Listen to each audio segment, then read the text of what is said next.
بسم الله الرحمن الرحيم. الحمد لله رب العالمين، والصلاة والسلام على سيدنا محمد الصادق الوعد الأمين. اللهم لا علم لنا إلا ما علمتنا إنك أنت العليم الحكيم.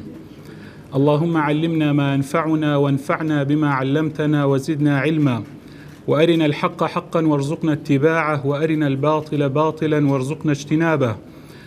اللهم اجعلنا ممن يستمعون القول فيتبعون أحسنه، وأدخلنا برحمتك في عبادك الصالحين. برانی بەڕێز و خۆشەویست، السلام عليكم ورحمة الله وبركاته. بە پشتیوانی خوای پەروەردیگار ئەم شەو باس لە غایەت و لە ئامانجێکی بەرز و پیرۆز ئەکەین. لە سای ئاەتێکی قورئانی پیرۆزدا باس لەو ئامانجە پیرۆزە دەکەین و ئەوەی کە ئەو ئامانجە ئەگریتە بەر پێویستە صفاتێک تێدا بیتن. طبعاً هەر یەکێک لە ئێمە، هەر ئینسانێک کاتێک کە دێتە وجود، هەر مرۆڤێک لە ژیاندا پێویستە ئەو ئامانجەی هەبێتن. بە تایبەتیش ئینسانی مسلمان ئەو ئامانجە بەرز و پیرۆزە بریتیە لە خزمەتکردنی دینی ئیسلام، بریتیە لە خزمەتکردنی ئەو دینە و بەرزکردنەوەی پلە و پایی ئەو دینە. ئەوە ئامانجێکی بەرزە، پێویستە هەر مسلمانێک بۆ ئەوە تێبکۆشیتن. اینجا بەڵام ئەو صفاتانە چین؟ دەبی ئەو کەسە چۆن صفاتێک تێدابیتن ئینشاءڵڵا لە سای ئاەتێکی قورئانی پیرۆزدا باس لەوە دەکەین. بەڵام پێش ئەوەی بێم باسی ئاەتەکە بکەم، خۆشەویستان، پێویستە تۆزێک بگەڕینەوە خزمەتی پێغەمبەر عەلەیهی سەڵات وەسەلام. پێغەمبەری خوا عەلەیهی سەڵات وەسەلام کاتێک کە لە مەککە لە مەدینە دەوڵەتێکی ئیسلامی دا ئەمەزرێنیتن، ئەوە بوو نوێنەری بۆ شار و بۆ وڵاتان ناردن. یەکێکی نار بۆ مصر، یەکێکی تر بۆ عێراق، یەکێکی تر بۆ شام، یەکێکی تر بۆ یەمەن. سەحابیەک لە سەحابەکانی پێغەمبەری خوا عەلەیهی سەڵات وەسەلام، پێغەمبەر صلی الله علیه وسلم بانجی ئەکاتن، پێی دەفەرمێتن تۆ بڕۆ بۆ وادی النوعمان. وادی النوعمان پێی فەرموو دەچی دەشت و دۆڵێکە هەندێک ئەعرابی لێن، لەوێ هەندێک ئەعرابی ئەبینی، ئیشیان تەنها بەخێوکردنی مەڕ و ماڵات و وشتر و ئەوانەیە. دەیان بینی بتپەرستن و عیبادەتی بوتەکانەکەن. بڕۆ بانگەوازیان کە بۆ دینی خوای پەروەردیگار و بۆ عیبادەتی خوای پەروەردیگار، پێیان بڵێ کە واز لە بوتپەرستی بێنن. ئەو سەحابیەی پێغەمبەر عەلەیهی سەڵات وەسەلام بەڕێکەوت، چوو بۆ وادی النوعمان. کاتێک کە ئەچێتە وادی النوعمان، بالفعل دەبێنێتن کۆمەڵە عەرابیەکی لێن، جگە لە وشتر بەخێوکردن و مەڕ و ماڵات هیچ شتێکتر نازانن. ئەو سەحابیە بانگەوازیانە کات کە واز لە بوتپەرستی بێن و عیبادەتی خوای تاک و تەنها بکەن، بەڵام کەس وەڵامی ناداتەوە. هەمویان پێی دەڵێن ئایا ئێمە چۆن واز لە ئاینی باب و باپیرانمان بێنین، تازە بە تازە بە دوای ئاینێک کەوین، ئاینی گەنجێک کە تازە هاتووە شتێکی نوێی هێناوە، ئێمە چۆن بە دوای بکەوین؟ کەسیان وەڵامی نادەنەوە، تەنها پیاوێک نەبیتن. ئەو پیاوە هەر لەو ساتەی کە گوێی لەو سەحابەیە بیتن، سواری وشترەکەی خۆیە بیتن، سواری وشترە بیت و ئەکەویتە ڕێ، گوێ بە مەترسیەکانی ڕێگا ناداتن. نزیکەی 500 کیلۆمەتر وادی النوعمان لە بەینی مەککە و تائیفە، لەوێ زیاتر لە 500 کیلۆمەترە بۆ مەدینە، ئەکەویتە ڕێ بە پێیان هەتاکو دێتن ئەگاتە مەدینە. کاتێک کە ئەگاتە مەدینە، شارەزای مەدینە نییە، ڕاست و چەپی خۆی ئەگەڕێتن، پرسیارەکاتن، ئەڵێ کوا ئەو پیاوەی کەوا گومانە باتن کە پێغەمبەرە؟ ئەوانیش پێڵێن بڕۆ مزگەوت، مزگەوتی پێشانەدەن، ئەڵێن ئەگەر بچێ مزگەوت ئەو پیاوە ئەبینیم. کاتێک کە دێتە مزگەوت، هەر لە دەرگاوە ئەو پیاوە وشترەکەی خۆی ئەبەستیتەوە بە دەرگای مزگەوت و دێتە ژوورەوە. هەر کە گەیشتە ژۆرێ، لە ژۆرێ هاوارەکاتن، ئەڵێ کوا ئەو پیاوەی کەوا گومانە باتن، لای ڕاست و چەپەگەڕێ، ئەڵێ کوا ئەو پیاوەی کە گومانە بات کە پێغەمبەری خوایە. سەحابەکانیش پێ فەرموون، ئەڵێن ئەها تەماشاکە ئەو پیاوە سپیەی کە لە بن دیوار پاڵی داوەتەوە، ئەو پیاوە پێغەمبەری خوایە عەلەیهی سەڵات وەسەلام. سەحابە دەفەرموون گوێمان لێ بوو ئەو پیاوە پستە پستی دەهات، دەنجی کەسێک دەهات، بەڵام تێناگەیشتین چ ئەڵێ دیتمان سەفەکانی شەقەکردن بۆ لای پێغەمبەر صلی الله علیه وسلم هات نێزیکی پێغەمبەر بۆ صلی الله علیه وسلم هاتە سەری پێغەمبەر ڕاوەستا ڕاست و چەپی خۆی تەماشا کرد تەماشای سەحابەکانی کرد وتی چێ لە ئێوە ئەو پیاوەیە کە گومانە باتن کە پێغەمبەرە پێغەمبەری صلی الله علیه وسلم پێی فەرموو ها ئەمنم پێی فەرموو ئەوە منم و ئەمنم محەممەدی کوڕی عەبدوڵڵام پێغەمبەری خوامە عەلەیهی السەڵات وەسسەلام اینجا ئەو پیاوە لێی پرسی پێی گوتی ئەی محەممەد من پیاوێکی ئەعرابیم پیاوێکی دەشتەچیم من هەندێک پرسیارت لێ ئەەکەم بەڵام بە ئوسلوبێکی تون پرسیارت لێ ئەەکەم بە شێوازە قسەت لەگەڵەکەم من ئوسلوبێکی جوان نازانم کەسێکی دەشتەچیم ناتوان بڵێم زەحمەت نەبی و ببوورە و ئەو قسانە نازانم بەکاربینم چۆن لەگەڵ قەومەکەی خۆم لەگەڵ ئەعرابیەکان قسە ئەەکەم ئاواش لەگەڵت و قسە ئەەکەم پێغەمبەری صلی الله علیه وسلم پێی فەرموو سەل عەما بەدالەک پرسیار بکە چت دەوێتن چت لە دڵدایە پرسیار بکەم ئەو کابرایە لە پێغەمبەری پرسی عەلەیهی السەڵات وەسسەلام گوتی چێ ئاسمانی بەرز کردووە چێ ئاسمانی ڕاگرتووە پێغەمبەر صلی الله علیه وسلم پێی فەرموو ئەڵڵاه گوتی چێ زەوی ڕاخستووە پێغەمبەر صلی الله علیه وسلم فەرمووی ئەڵڵاه سبحانه وتعالى پێی فەرموو چێ چیاکانی ڕاگیراو کردین پێغەمبەر صلی الله علیه وسلم فەرمووی ئەڵڵاه سبحانه وتعالى اینجا ئەو پیاوە گوتی بەو کەسەی کە ئاسمانەکانی ڕاگرتین و زەوی ڕاخستیە و چیاکانی ڕاگیراو کردین لێتە پرسم ئایا خوای پەروەردگار تۆی بۆ ئێمە ناردی بە پێغەمبەر پێغەمبەر صلی الله علیه وسلم پێی فەرموو اللهم نعم گوتی سوێندت ئەدەم بەو کەسەی کە تۆی ناردووە ئایا ئەو پێی گوتی کە ئێمە واز لە بوتپەرستی بینین و تەنها عیبادەتی خوا بکەین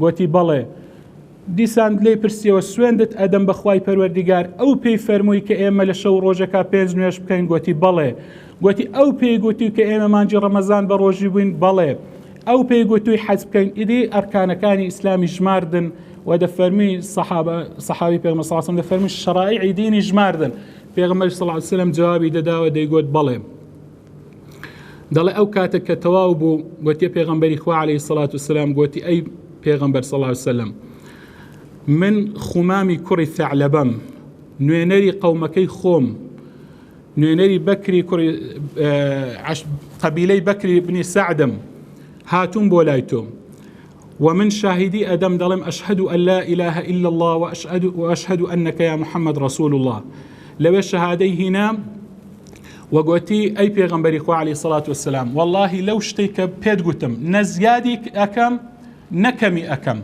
پیغمبري صلى الله عليه وسلم بيفرمو أو توسر كوتوبوي دەڵێ ئەو کابرا هەر ئەو کاتە سواری وشترەکەی بۆ لای وشترەکەی بەڕێکەت و سوار بوو گەڕاوە پێغەمبەر صلی الله عليه وسلم فەرمووی ئەفلەح ذو القەعیسەتەین ئەو عەقیسەتەین ئین صەدەق گوتی سەرکەوتوو بوو سەرفراز بوو ئەو پیاوەی خاوەنی دوو بسکەکان ئەگەر ڕاست بکاتن تەماشاکەن ئەو پیاوە چەند دەقیقەیەک لە لای پێغەمبەر ماوە عەلەیهی السەڵات وەسسەلام چەند دەقیقەیەک بەڵام بەرهەمی ئەو چەند دەقیقانە بزانن ئاخیرەکەی چ لێ دێتن ئەو پیاوە گەڕاوە بۆ لای قەومی خۆی کەوتە ڕێ گوێی بە مەترسیەکانی ڕێگا نەدان 500 کیلۆمەتر 10 شەو ڕۆژ بە ڕێگادا هات و 10 شەو ڕۆژی تریش ئەو جارەی ئەگەڕێتەوە هاتەوە ناو قەومەکەی خۆی کاتێک کە گەیشتەوە وادی نوعمان خێزانەکەی بەرەو پیری هات زۆر کەیف خۆش بوو کە بە سەلامەتی گەڕایتەوە هاتە لای بەخێراتنی بکاتن ئەویش گوتی بڕۆ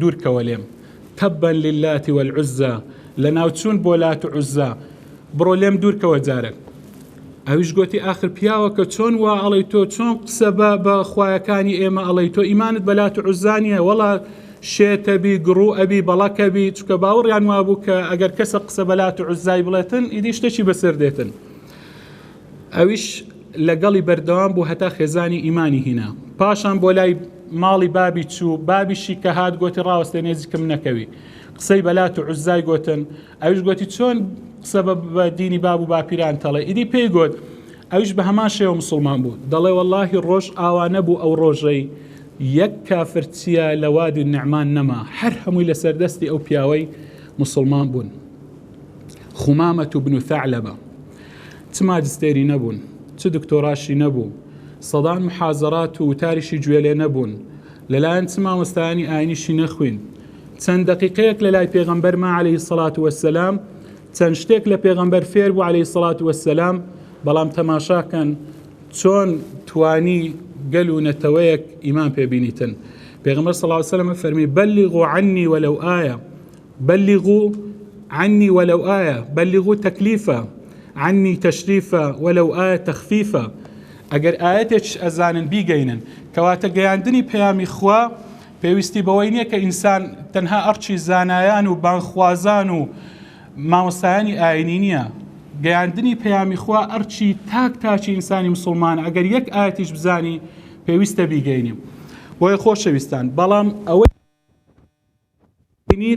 پێویست طبعا صفات چەندە باسکرای بەڵام من دوو صفاتی کورت باسەکەم لە ئاەتێکی قورئانی پیرۆزدا کە خوای پەروەردگارە فەرمی الذين يبلغون رسالات الله ويخشونه ولا يخشون أحدا إلا الله وكفى بالله حسيبا.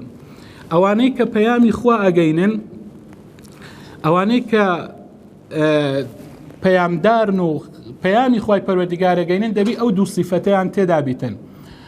لە خوا ئەترسێن تەقوای خوای پەروەردگاریان هەیە ئەوامر و نەواهی خوای پەروەردگار بە تەواوی جێبەجێەکەن. طبعا ئەو ئاەتە زۆری وێگە لە سەری ڕابوەستین بەڵام زۆر بە کورتی کاتان درێژ ناکەم.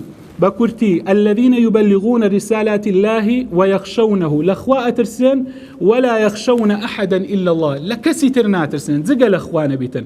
وكفى بالله حسيبا. خوای پەروەردگاریش بەسە کە پاداشتی چاکەکاران بداتەوە و سزای بێباوڕانیش بدات و لێیان بپرسیتەوە.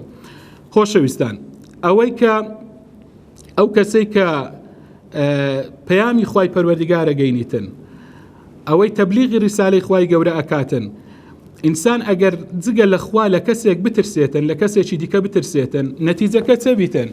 نەتیجەکە و ئەنجامەکەی وا لێ دێتن حەقیقەت ناڵێتن و ئەنجامی دووەم چ لێ دێتن؟ ئەنجامی دووەم ئەوەیە ئەگەر کەتمی حەقیقەتت کرد شتێکی دیکە ئەڵێ ئەو کاتی کە شتێکی ترت گوت ئەو شتە خوای پەروەردگار پێ ڕازی نابیتن.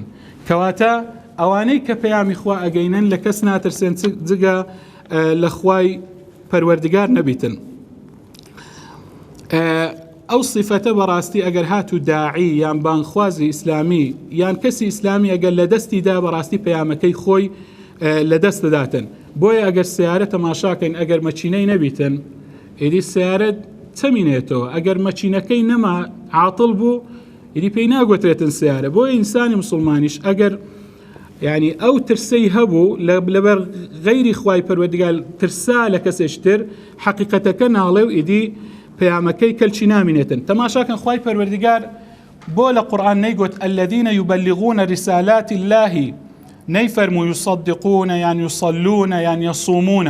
خۆ دەبی ئیماندار ئەوانش بکە. ئیماندار یان ئەو کەسێک کە پەیامە گەینی نوێژەکات ڕۆژی شەگری حەجی شەکا زەکاتی شەدا سەدەقە شەکا بەڵام ئەوانەی نەگۆ خوای پەروەردگار فەرمووی یەخشەونەهو تەنها لە خوا ئەترسێن ولا یەخشەونە ئەحەدەن إلا الله چونکە ئەوەی تەبلیغی ریسالەی خوا ئەکا ئەگەر لە کەسی تر ترسا مهمەی خۆی لە دەست دەداتن و بەڕاستی پەیامەکەی خۆی لە دەست دەداتن پێناسەی خۆی لە دەست دەدا وەزیفەی خۆی لە دەست دەدا ئەسڵەن وجودی خۆی هەبوونی و سەبەبی وجودی خۆی ینی بۆ چ هەیە ئەو کەسە لە وجوددا هەموو ئەو شتانە لە دەست دەداتن. بۆیە ئەو کاتە شتێک ئەڵێتن کە خوای پەروەردگار پێی ڕازی نابیتن و خەڵکی تر پێی ڕازی ئەبیتن. خوای پەروەردگار وەمان لێ بکاتن کە جگە لە خوای پەروەردگار لە کەس تر نەترسین و ئەو کەسانە بین کە بتوانین خزمەتی دینی خوای پەروەردگار بکەین و خشتەیەک لەو بینایە لە بینای ئیسلام بتوانین خشتەیەک بین یاخود جێی بلوکەچی پڕ بکەینەوە. وصلى الله على سيدنا محمد وعلى آله وصحبه وسلم.